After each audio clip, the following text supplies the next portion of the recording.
Hello, good morning. ഇന്ന് ഞാൻ കരുതിയതുണ്ടല്ലോ ഒരു ഓൺ വോയിസ് വീഡിയോ ചെയ്യാമെന്നാണ് കേട്ടോ. പക്ഷേ എല്ലാത്തിനും വിപരീതമായിട്ട് ഞങ്ങൾ ഫാൻ ഓഫ് ചെയ്യാൻ മറന്നുപോയി കേട്ടോ. എന്താണെന്നറിയില്ല, എന്തോ വിട്ടുപോയി. അന്നേരവും ഫാൻ ഓഫ് ചെയ്തില്ല എന്നുണ്ടെങ്കിലും വലിയ കുഴപ്പമില്ല. എന്നാൽ ആ ബാക്കിൽ ഞാൻ പറഞ്ഞില്ലേ, വീടുകളുടെയൊക്കെ ഇങ്ങനെ കൺസ്ട്രക്ഷനൊക്കെ നടക്കുന്നുകൊണ്ടിട്ട് ഡ്രില്ല് ചെയ്യണ ശബ്ദവും ആ ശബ്ദവും ഈ ശബ്ദവും എല്ലാം കൂടി ആകുമ്പോഴേക്കും ഭയങ്കര അരോചകമായിട്ട് തോന്നി. അപ്പോൾ അതുകൊണ്ടിട്ടാണ് ഞാൻ ഓൺ വോയിസ് ചെയ്യാതെ നമ്മളുടെ വോയിസ് ഓവർ ചെയ്യുന്നത് കേട്ടോ. എൻ്റെ സൺസ്ക്രീൻ്റെ അവസ്ഥയെ പറ്റിയിട്ട് ഞാൻ ഇവയോട് പറഞ്ഞു കൊടുക്കുകയാണ്. പണ്ടത്തെ എൻ്റെ അപ്പൂപ്പനൊക്കെ പേസ്റ്റ് യൂസ് ചെയ്തിരുന്നത് നമ്മുടെ കോൾഗേറ്റ് ക്ലോസപ്പ് പേസ്റ്റാണ് അന്ന് വീട്ടിലെ ഏറ്റവും വലിയ ഒരു എന്താ പറയുക രംഗപ്രവേശനം നടത്തിയത് ആദ്യമായിട്ട്. അതിന് ശേഷമാണ് പെപ്സോഡൻറ്റും കാര്യങ്ങളൊക്കെ വന്നത്. സെൻസോഡൈനൊക്കെ എൻ്റെ വീട്ടിലൊക്കെ അതേ കുറേ കഴിഞ്ഞപ്പോഴൊക്കെയാണ് വന്നത്. അങ്ങനെ ആയിരിക്കുമല്ലോ. അപ്പം അന്നത്തെ സമയത്തൊക്കെ എനിക്ക് തോന്നുന്നു പേസ്റ്റൊക്കെ ഭയങ്കര വലിയ കാര്യമാണ്. ഒരുപാട് അപ്പൂപ്പൻ്റെയൊക്കെ സമയത്തൊക്കെ. അപ്പം ഞാൻ ഇപ്പോൾ കുഞ്ഞായിരുന്നപ്പം എനിക്ക് തോന്നുന്നു, എനിക്കെന്നാലും ഓർമ്മയുണ്ടത് ഞാനിങ്ങനെ ചോദിക്കുന്നതും അപ്പച്ചൻ പല്ലിക്കുന്ന സമയത്ത് ഇങ്ങനെ ഞാൻ അപ്പൂപ്പനെ നോക്കിയിരിക്കുന്നതും. അതൊക്കെ ഞാൻ ഭയങ്കരമായിട്ട് എന്താ പറയണത്, ഒരു ഭയങ്കര അപ്പൂപ്പൻ ലവറായിരുന്നു ഞാൻ. എനിക്കിഷ്ടമുണ്ട്, എൻ്റെ അപ്പൂപ്പന് ഭയങ്കര ജീവനായിരുന്നു കേട്ടോ. അപ്പം ഞാനിങ്ങനെ അപ്പച്ചൻ്റെ അടുത്ത് തന്നെ ചുറ്റിപ്പറ്റി നടക്കും.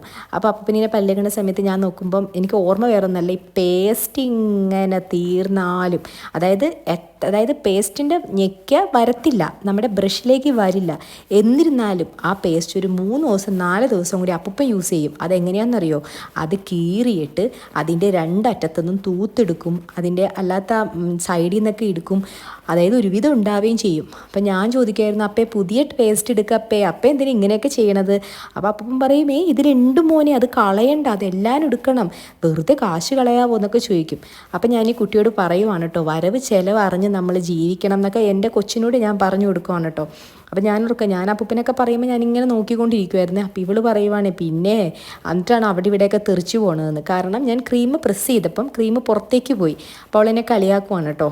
വലിയ വരവ് ചിലവ് പറഞ്ഞിട്ട് കൊണ്ട് കളയുവാണല്ലോ എന്ന് ചോദിച്ചിട്ട് എന്നെ കളിയാക്കുവാണ്. അപ്പോൾ അതൊക്കെ പോട്ടെ. സംഭവം ഇത് മെഡിക്കേറ്റഡ് ആയിട്ടുള്ള സൺസ്ക്രീൻ ആണല്ലോ. അപ്പം അതുകൊണ്ടിട്ട് എനിക്ക് ഇതല്ലാണ്ട് ഞാൻ വീട്ടിലിരിക്കുന്ന സമയത്ത് അങ്ങനെ ക്രീം ഇടാറില്ല. കാരണം എൻ്റെ അധികം ഞാൻ ക്രീമൊക്കെ യൂസ് ചെയ്താൽ പണി കിട്ടും. പക്ഷേ സൺസ്ക്രീൻ ഇടണം എന്നാണ് പറയുന്നത്. അത് വളരെ കറക്റ്റാണ്. പക്ഷേ പലരുടെയും സ്കിൻ ടൈപ്പ് പലതായിരിക്കുമല്ലോ. കാരണം നമ്മൾ അത്യാവശ്യം വീട്ടിലെ കാര്യങ്ങളൊക്കെ ചെയ്യുമ്പം നമ്മുടെ പോഴ്സൊക്കെ ഓപ്പൺ ആണെങ്കിൽ സ്കിന്നിലോട്ട് ഇറങ്ങി അത് ക്ലോഗ് ചെയ്ത് പിന്നെ പിമ്പിളും കാര്യങ്ങളൊക്കെ ആയിട്ട് വരും. അതുകൊണ്ടിട്ട് എൻ്റെ ഒരു രീതി അനുസരിച്ച് ഞാൻ അങ്ങനെയൊക്കെയാണ് ചെയ്യാറുള്ളത്. ഞാൻ എപ്പോഴും ക്രീമൊന്നും ഇടാറില്ല. പക്ഷേ എൻ്റെ സ്കിന്നനുസരിച്ച് ഇടേണ്ടതാണ്. വളരെയധികം ഫ്രെക്കിൾ പ്രോണായിട്ടുള്ള സ്കിന്നാണ് എൻ്റെ. അങ്ങനെ വന്നിട്ടതേ പിന്നെ വേറെ മേക്കപ്പ് ഒന്നും പ്രത്യേകിച്ചില്ല, ചെയ്യുന്നതൊക്കെ തന്നെ കണ്ണെഴുതി, പിന്നെ ചുണ്ടിനൊരു ലിപ് ബാം ഇട്ടു. ലിപ് ബാം ഞാൻ വേറൊരു ബ്രാൻഡാണ് ഇപ്പോൾ യൂസ് ചെയ്യുന്നത്. അത് നല്ലതാട്ടോ, ടിൻറ്റഡ് ആണ്. നമുക്ക് വേറെ എക്സ്ട്രാ ലിപ്സ്റ്റിക്കിൻ്റെ ആവശ്യമൊന്നുമില്ല. അപ്പോൾ ഞാൻ ഇങ്ങനെ എവിടെയാണ് കെട്ടി ഒരുങ്ങി പോകുന്നതെന്ന് നിങ്ങളൊക്കെ ആലോചിക്കുന്നുണ്ടാവുമല്ലോ. പിള്ളേരും ഉണ്ട് എൻ്റെ കൂടെ ഇന്ന്. വേറെ ഒന്നല്ല, നമ്മുടെ സരക്കുട്ടിയുടെയും ഇവക്കുട്ടിയുടെയും ആനുവൽ ഡേ സെലിബ്രേഷനാണ്. അപ്പം ഞാൻ നേരത്തെ പറഞ്ഞതുപോലെ സെറയുടെ ഡ്രസ്സും കാര്യങ്ങളൊക്കെ നമ്മൾ പേയ്മെൻറ്റ് ചെയ്തിട്ടുണ്ടെങ്കിൽ സ്കൂളിൽ നിന്ന് അവർ കൊടുക്കും. എല്ലാം പ്രിപ്പയർ ചെയ്ത് വെച്ചിട്ടുണ്ട്. പക്ഷേ ഇവ വന്നിട്ട് നമ്മളുടെ ആങ്കറിങ് ആണ്. അപ്പം കോമ്പയറിങ് ആകുമ്പം നമ്മൾ തന്നെ ഡ്രസ്സും കാര്യങ്ങളൊക്കെ അറേഞ്ച് ചെയ്ത് കൊടുക്കണം. അപ്പം ഞാൻ ഇവക്കുട്ടിയുടെ എക്സാം ആയിരുന്നു ഈ കഴിഞ്ഞ ദിവസമൊക്കെ. അപ്പോൾ അവൾ ഫ്രീ ആയിരുന്നില്ല, പിന്നെ അവളും ഒക്കെ ആയിരുന്നില്ല. മാത്രമല്ല മോളില്ലാണ്ട് എനിക്കിപ്പോൾ വാങ്ങാൻ പോയിട്ട് കാര്യമില്ലല്ലോ. അവളില്ലാണ്ട് പോയിട്ടുണ്ടെങ്കിലും അവൾക്ക് നല്ല ഹൈറ്റുണ്ട്, പിന്നെ അതേപോലെ തന്നെ അവൾക്കും ഇഷ്ടപ്പെടണമല്ലോ. അപ്പോൾ ഞാൻ പോയില്ല. അപ്പോൾ അവളുള്ളപ്പോഴാണ് ഞാൻ പോകാൻ നോക്കുന്നത്. അപ്പോൾ ഞങ്ങൾ ഒരുമിച്ച് പോകാമെന്ന് കരുതി. അപ്പം സെറേനെ ആദ്യം സ്കൂളിൽ വിടാമെന്നാണ് കരുതിയത്. പക്ഷേ സെറ വരുമ്പം പിന്നെ അവൾ ഒറ്റയ്ക്കായി പോകും. പിന്നെ മാത്രമല്ല അവളുടെ ബസ് പോയിന്റിൽ ആരെങ്കിലും വേണം. ബസ് ഇറങ്ങി ഒരു 4 അടി വെച്ച നമ്മളുടെ വീടാണ്. എന്നിരുന്നാലും അവൾ കൊച്ചു കുട്ടിയായതുകൊണ്ട് അങ്ങനെ ഇറക്കി വിടില്ല, നേരെ സ്കൂളിലേക്ക് പിടിച്ചിട്ട് പോകും തിരിച്ച്.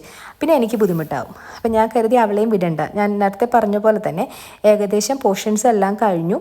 ഇനിയിപ്പം അവരുടെ ആ ഒരു ആനുവൽ ഡേയുടെ ആ ഒരു എന്താ പറയുക, ഒരു വൈബിലോട്ട് വന്നിട്ടുണ്ട്, ഹോൾ സ്കൂളും കാര്യങ്ങളൊക്കെ.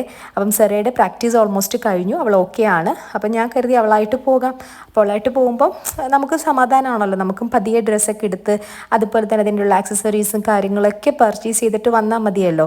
അതായത് നമ്മൾ ഒരൊറ്റ പോവലിന് തന്നെ എല്ലാം നമുക്ക് ഒപ്പിക്കാമല്ലോ എന്ന് കരുതി കേട്ടോ.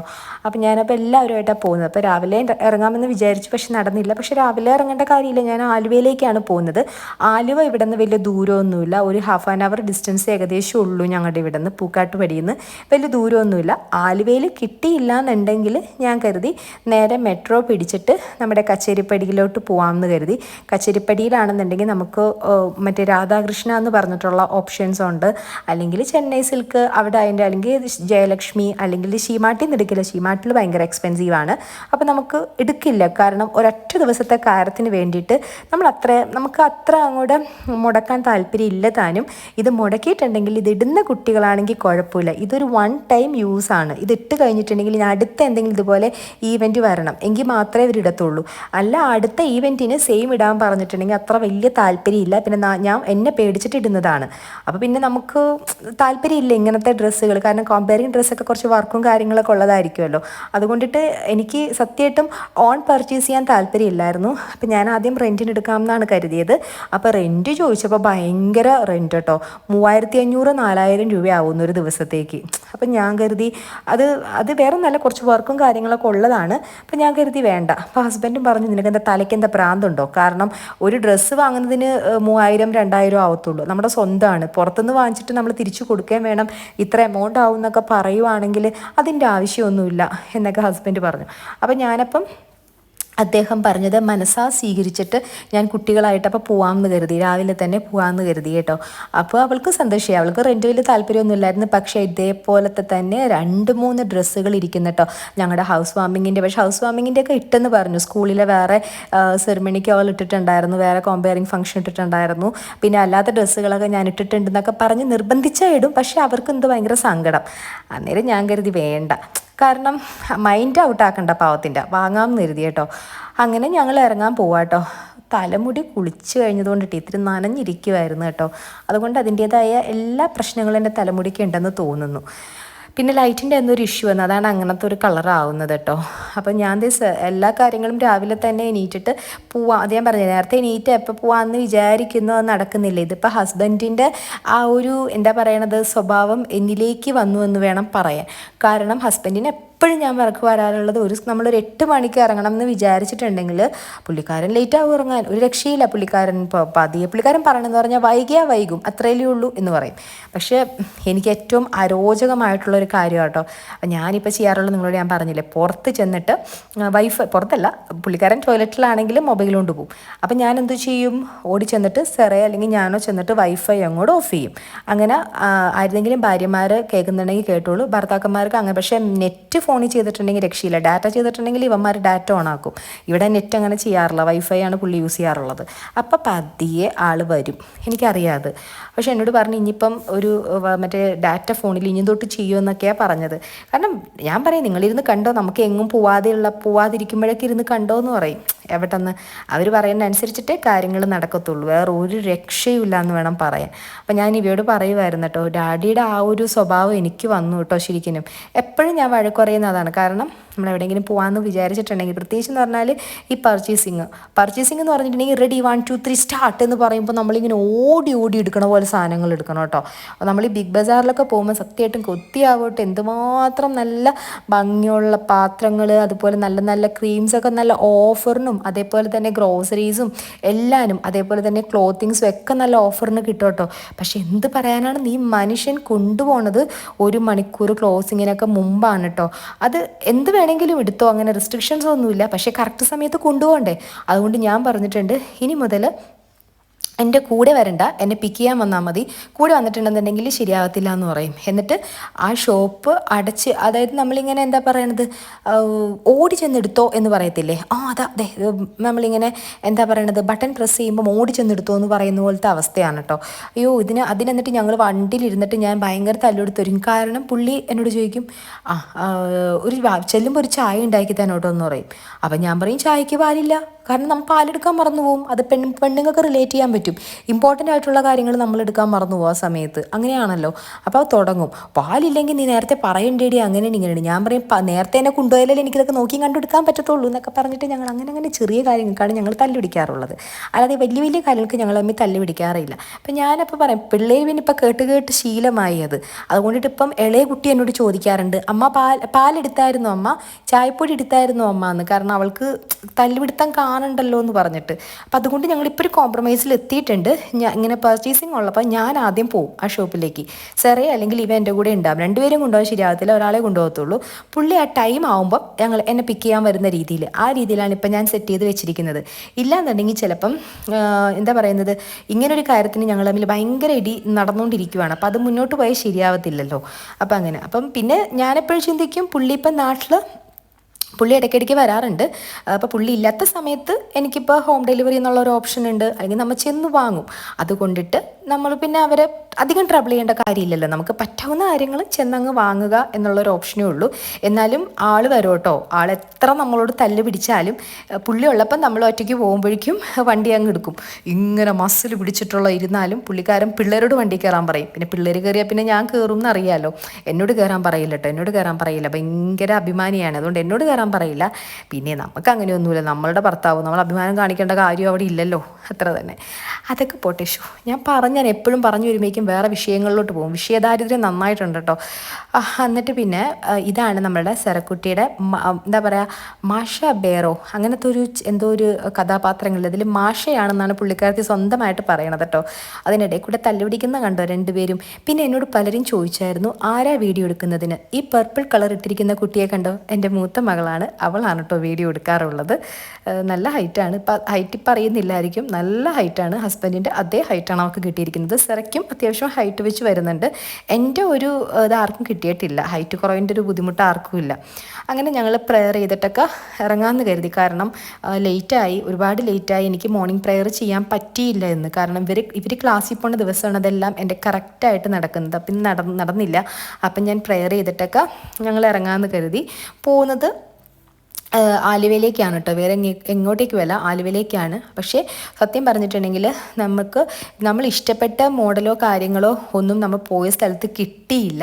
എന്നിട്ട് നമ്മൾ നേരെ എറണാകുളത്തേക്ക് പോയി. എറണാകുളത്ത് പോയിട്ട് അവിടുത്തെ ഒരു ഷോപ്പിൽ നിന്നാണ് നമ്മൾ പർച്ചേസ് ചെയ്തത്. ഇവിടെ നമുക്ക് ഇഷ്ടപ്പെട്ട ഒരു മോഡൽ നമുക്ക് ഉണ്ടായില്ല. നമുക്ക് ഇഷ്ടപ്പെട്ട മോഡൽ സ്കൂളുകാർക്ക് പറ്റിയില്ല. അപ്പോൾ പിന്നെ അവർ എന്ത് വന്നാലും അവരുടെ വേർഡ് നമ്മൾ എടുത്തല്ലേ പറ്റൂ. അപ്പോൾ പിന്നെ നമ്മൾ വേറെ എറണാകുളത്ത് പോയിട്ട് അവിടെ നിന്നാണ് നമ്മൾ പർച്ചേസ് ചെയ്തത്. അപ്പം നമ്മൾ എറണാകുളത്തേക്ക് പോകും മുന്നേ തന്നെ ഞാൻ വന്നിട്ട് ഫുഡ് കഴിച്ചായിരുന്നു. കുട്ടികളായിട്ട് ചെന്നിട്ട് അതിൻ്റെ അടുത്ത് തന്നെ നമ്മളുടെ ഇവർക്ക് ഇഷ്ടപ്പെട്ട മാക്ഡൊണാൾഡ്സ് ഉണ്ടായിരുന്നു. അപ്പം നമുക്ക് ഡൊണാൾഡിൽ കയറിയിട്ട് നമ്മൾ അത്യാവശ്യം എനിക്ക് ഹോട്ട് ചോക്ലേറ്റും പിന്നെ അവർക്ക് മറ്റേ ചിക്കൻ മറ്റേ ബ്രോസ്റ്റഡ് ചിക്കനും കാര്യങ്ങളൊക്കെ കഴിച്ചു. അതിനുശേഷം ഞങ്ങൾ മെട്രോയ്ക്കാണ് പോയത്. ഇല്ലെങ്കിൽ പക്ക നല്ല ബ്ലോക്ക് കിട്ടും എന്നറിയാം. അപ്പോൾ ആലുവ മെട്രോയിൽ കയറിയിട്ട് പട്ടേന്ന് പറഞ്ഞ് എത്തി.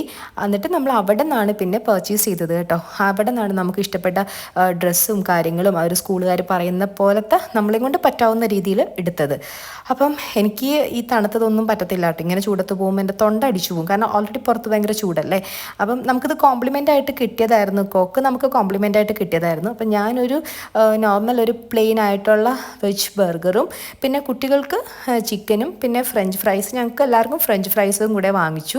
ഇതൊന്നും പോരാഞ്ഞിട്ട് എല്ലാം കഴിഞ്ഞിട്ട് നമ്മുടെ മറ്റേ കോണില്ലേ അവിടുത്തെ, എനിക്ക് ഏറ്റവും ഇഷ്ടപ്പെട്ട ഐസ്ക്രീമാണ്, നാച്ചുറൽ ഐസ്ക്രീമാണ് ഹസ്ബൻഡിന് ഇഷ്ടം. പക്ഷെ എനിക്കെന്തോ അതുപോലെ ഇഷ്ടമല്ല. എനിക്ക് ഇവരുടെ ഐസ്ക്രീം ഭയങ്കര ഇഷ്ടമാണ്. ലുലു ചെന്നാലും ഞാൻ വാങ്ങിച്ച് പ്രിഫർ ചെയ്യുന്ന എനിക്ക് ഏറ്റവും ഇഷ്ടപ്പെട്ട ഒരു ഐസ്ക്രീമാണ് കേട്ടോ ഇവരുടെ. അതായത് അധികം സ്വീറ്റ് ഇല്ല, അത്ര എന്താ പറയണത്, ഓവർ സ്വീറ്റ് അല്ല, നമുക്ക് കഴിക്കാൻ പറ്റുന്ന ആ ഒരു സ്വീറ്റാണ് അതിനുള്ളത്. അപ്പം നല്ല ടേസ്റ്റാണല്ലോ അത്. അപ്പം അത് കഴിച്ചു. അപ്പം എല്ലാം കഴിച്ചു കേട്ടോ. ഐസ്ക്രീം കഴിച്ചു, ഹോട്ട് ചോക്ലേറ്റ് കഴിച്ചു, മറ്റേ ബർഗർ കഴിച്ചു. അപ്പം എന്തേ നമ്മളെ നോക്കി പാം ട്രീ മാടി മാടി വിളിക്കുന്നു. പാം ട്രീയുടെ ആ ക്രിസ്മസ് ഒരുക്കങ്ങൾ ഇങ്ങനെ നോക്കി നിൽക്കുമായിരുന്നു കേട്ടോ. അപ്പം സെറയ്ക്ക് ഒരു ദിവസം ഞാൻ ഇവിടെ നിന്ന് ഗാലക്സി വാങ്ങിച്ചിട്ടുണ്ടായിരുന്നു. കാരണം ഇത് വന്നിട്ട് എക്സ്പോർട്ട് ക്വാളിറ്റി ഉള്ള ചോക്ലേറ്റ്സും അതുപോലെ ഡ്രൈ ഫ്രൂട്ട്സും കാര്യങ്ങളാണല്ലോ. അതുകൊണ്ട് ആ പയ്യന് നന്നായിട്ട് അറിയാം, ഞങ്ങളെ രണ്ടുപേരും നന്നായിട്ട് അറിയാം കേട്ടോ. ഞങ്ങളിങ്ങനെ ഇടയ്ക്ക് ഇങ്ങനെ മെട്രോയിൽ വരുമ്പോൾ ഇവിടെ നിന്ന് വാങ്ങാറുണ്ട്. സംഭവം കുറച്ച് എക്സ്പെൻസീവ് ആണെന്നുണ്ടെങ്കിലും വളരെയധികം നമുക്ക് അവിടെ നിന്ന് കൊണ്ടുവരുന്ന ചോക്ലേറ്റ്സ് കഴിക്കുന്ന ഒരു ഫീല് കിട്ടാറുണ്ട്. അപ്പോൾ അവൾക്ക് ഇഷ്ടപ്പെട്ട മറ്റേ ഗാലക്സിയുടെ തന്നെ വൈറ്റ് ബാർ കിട്ടിയായിരുന്നു. പിന്നെ പിന്നെ ഇങ്ങനത്തെ ചോക്ലേറ്റ്സ് ഒന്നും എൻ്റെ പിള്ളേർക്ക് വലിയ കാര്യമൊന്നുമല്ല. എന്നാലും പല മോഡലുണ്ട് കേട്ടോ. ഞാനിപ്പം തിരക്കായതുകൊണ്ടിട്ട് ഈ ഗാലക്സിയുടെയും പിന്നെ ഇവയ്ക്കും എന്തോ ചെറുതായിട്ട് വാങ്ങിച്ചിട്ട് അങ്ങ് ഇറങ്ങി. ഇല്ലാന്നുണ്ടെങ്കിൽ നല്ല നമ്മളിപ്പം പ്ലെയിൻ ആയിട്ടുള്ള മിൽക്കിൽ ഇങ്ങനെ ഡിപ്പ് ചെയ്യുമ്പം ഒരു വാനിലയുടെ ഫ്ലേവർ വരുന്ന നമ്മുടെ സ്ട്രോ പോലത്തെ കുറേ ഐറ്റംസ് ഒക്കെ ഉണ്ട് കേട്ടോ. സത്യമായിട്ട് ഇപ്പം ഞാൻ ഓർക്കുന്നു ഈ വീഡിയോ കണ്ടപ്പോൾ അതാ ഞാൻ പറഞ്ഞു അതും കൂടി വാങ്ങാമായിരുന്നെന്ന്. അതിനുശേഷം ഞങ്ങൾ നേരെ എറണാകുളത്തേക്ക് വെച്ച് പിടിപ്പിച്ചു, സംഭവങ്ങളൊക്കെ വാങ്ങി. പിന്നെ അതേ വൈകുന്നേരം വീട്ടിലെത്തി. അങ്ങനെ നമ്മൾ പോത്തീസിൽ നിന്ന് അത്യാവശ്യം പോത്തീസിൻ്റെ സൂപ്പർ മാർക്കറ്റിൽ കയറിയിട്ട് അവർക്ക് വേണ്ടിയതായിട്ടുള്ള സ്മോൾ ഈറ്റ്സും കാര്യങ്ങളും എല്ലാം വാങ്ങിച്ചു ആ വീക്കിലേക്ക്. കാരണം സ്കൂൾ അടയ്ക്കാണല്ലോ, ഇനി ഇങ്ങനെ വന്ന് നോക്കിക്കൊണ്ടേ ഇരിക്കും കേട്ടോ, എന്തെങ്കിലും ഉണ്ടോ എന്ന് പറഞ്ഞ് നോക്കിക്കൊണ്ടേ ഇരിക്കും. അപ്പം 19th സ്കൂൾ അടച്ചു കഴിഞ്ഞാൽ പിന്നെ എനിക്കൊന്ന് ഫ്രീ ആവാമല്ലോ. എനിക്ക് അത്യാവശ്യം വീട്ടിലൊക്കെ ക്ലീനിങ്ങും അങ്ങനത്തെ കുറേ കാര്യങ്ങളൊക്കെ ഉണ്ട്. പിന്നെ ഞാൻ ഡെയിലി വ്ലോഗ് ഇടണം എന്നൊക്കെ വിചാരിക്കുന്നത്, നടക്കുമെന്ന് എനിക്കറിയില്ല. അപ്പോൾ അതുകൊണ്ട് അങ്ങനത്തെ കുറച്ച് ഐറ്റംസ് എല്ലാം വാങ്ങിച്ചിട്ട് ഒരു ഈവനിങ് ആയപ്പോൾ തിരിച്ചു വന്നു, ചത്തൊടിഞ്ഞ് തിരിച്ചു വന്നു. അപ്പോൾ ഞങ്ങളിത് വീട്ടിലെത്തി. ഞാൻ കാണിച്ചില്ലേ, പർച്ചേസിങ് എല്ലാം കഴിഞ്ഞ് എത്തി. ഭയങ്കര ടയർഡാണ് കേട്ടോ. അപ്പോൾ ഞാൻ ചെന്ന് ഒട്ടനെ ഒരു കുളിച്ചു, സെറിനെ കുളിപ്പിച്ചു, വരാൻ പറഞ്ഞു. അപ്പോൾ ഫുഡ് സെറ കഴിച്ച് കഴിഞ്ഞിട്ടില്ല. സെറയ്ക്ക് ചപ്പാത്തിയാണ് കൊടുത്തത്. സെറയെ നേരത്തെ കുളിപ്പിച്ചെടുത്തു, ചപ്പാത്തി കൊടുത്തു. സ്റ്റീൽ ചപ്പാത്തി അവളിങ്ങനെ കഴിച്ചുകൊണ്ടിരിക്കുകയാണ്. അപ്പോൾ അത് വഴക്ക് പറഞ്ഞപ്പം ഇഷ്ടമായില്ല, വീഡിയോയ്ക്ക് വരുന്നില്ലെന്ന് പറഞ്ഞു, ഫുഡ് കഴിക്കാൻ ലേറ്റ് ആകുന്നുണ്ട്. അപ്പോൾ ഞാനപ്പോൾ രാത്രി ഞാനും ഇവയും നമുക്ക് ഇതല്ലേ നമ്മുടെ ഗോതമ്പ് കൊണ്ടിട്ട് നമുക്ക് അപ്പാപ്പൻ തന്ന ആ പഴമില്ലേ, അതിന്റെ ലെഫ്റ്റ് ഓവർ ഉണ്ട്. അപ്പൊ അത് കളയണ്ട, നല്ലതാണ്. തൊലി ചെറുതായിട്ട് അതിന്റെ കറുത്തുന്നുള്ളൂ, സംഭവം നല്ലതാ. അപ്പൊ അതും പിന്നെ കുറച്ച് നെയ്യും പിന്നെ കുറച്ചൊരു അതിന്റെ ആ ഒരു പഴത്തിന്റെ ടേസ്റ്റ് ഇവർക്ക് അങ്ങനെ ഇഷ്ടമല്ല. അപ്പൊ വളരെ ഒരു എന്താ പറയുക, ഒരു 2-3 ഡ്രോപ്പ് നമ്മുടെ വാനിലയുടെ എസൻസ് ഇടും, അത് വലിയ കാര്യമല്ല. പിന്നെ ഗോതമ്പ് പൊടി, പിന്നെ അതുപോലെ തന്നെ നമ്മുടെ ശർക്കര വന്നിട്ട് നമ്മൾ മെൽറ്റ് ചെയ്യിപ്പിച്ചത്, ശർക്കരയുടെ പൊടിയാണ്, അത് മെൽറ്റ് ചെയ്യിപ്പിച്ചത്. അപ്പം ഇതെല്ലാം കൂടെ മിക്സ് ചെയ്തിട്ട് നമുക്ക് നെയ്യിൽ ഇത് ചുട്ടെടുക്കാം. അതാണ് ഞാൻ വിചാരിച്ചിരിക്കുന്നത്. നമ്മുടെ ചെറിയ നൂതന ശൈലിയിൽ അതിനെ പാൻ കേക്ക് എന്ന് പറയും. നമ്മുടെ വീട്ടിലൊക്കെ പണ്ട് അമ്മാമ്മയൊക്കെ ഉണ്ടാക്കുമായിരുന്നു. അപ്പം ഞാൻ കരുതി അതൊന്നും ഉണ്ടാക്കാം, പഴവും വേസ്റ്റ് ആവത്തില്ല, പിന്നെ നമുക്ക് ഒരു നാടൻ രീതിയിലുള്ള ഫുഡും ആവും. അപ്പം നമുക്ക്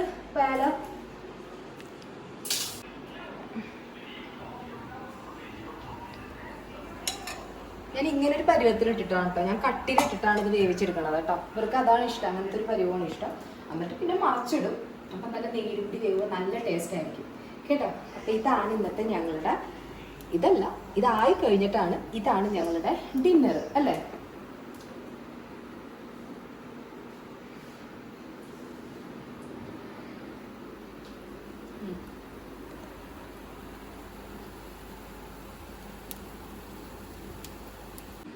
അപ്പം നമ്മുടെ ദോശയിലുള്ള നൂതന ശൈലിയിലുള്ള പാൻ കേക്ക് റെഡി ആയിട്ടുണ്ട്. നമ്മുടെ നാടൻ പഴവും അതേപോലെ തന്നെ ഗോതമ്പും അതേപോലെ തന്നെ എന്തൊക്കെയാണ് നമ്മളിട്ടത്, കുറച്ച് വാനില എസൻസ്, പിന്നെ കുറച്ച് നെയ്യിട്ടു, പിന്നെ അത്രയൊക്കെ തന്നെ ഇട്ടുള്ളൂ. അപ്പം നല്ല ചൂടോടെ കഴിക്കണം. അപ്പം ഇവക്കുട്ടി ആദ്യം ചൂടോടെ കഴിക്കട്ടെ, അതിനുശേഷം പിന്നെ എനിക്കുള്ളത് എനിക്ക് കുക്ക് ചെയ്യണം. സെറക്കുട്ടിക്ക് ഇതൊന്നും ഇഷ്ടമല്ല. അപ്പം ഇനി നമ്മൾ ഹോൾ ഡേ നമ്മളെല്ലാവരും വിളിച്ചിട്ടുണ്ടായിരുന്നു. അപ്പോൾ വീഡിയോസ് കാണുന്നതിനും സപ്പോർട്ട് ചെയ്യുന്നതിനും ഒരുപാട് താങ്ക്സ് ഉണ്ട്. തുടർന്ന് നിങ്ങളുടെ സപ്പോർട്ട് ഉണ്ടെങ്കിൽ മാത്രമേ എനിക്ക് മുന്നോട്ട് പോകാൻ പറ്റത്തുള്ളൂ എന്ന് അറിയാലോ. അപ്പോൾ സപ്പോർട്ട് ചെയ്യുമല്ലേ. പിന്നെ അതായത് നമ്മുടെ ക്രിസ്മസ് സ്പെഷ്യൽ ഒത്തിരി വ്ളോഗ്സ് വരുന്നുണ്ട്. May be day in my life നമുക്ക് എടുക്കാം കേട്ടോ, മാക്സിമം നമുക്ക് എടുക്കാൻ. ഇവക്കുട്ടി ഉണ്ട്, നമ്മുടെ ക്യാമറാമാൻ എൻ്റെ കൂടെ തന്നെ ഉണ്ടാവും. അപ്പോൾ നമുക്ക് മാക്സിമം ഓളെ കൊണ്ട് വീഡിയോ ഒക്കെ എടുപ്പിക്കാം. അപ്പം എല്ലാവർക്കും ഒരുപാട് thanks. Bye bye, sweet dreams, have A great days ahead. Bye bye.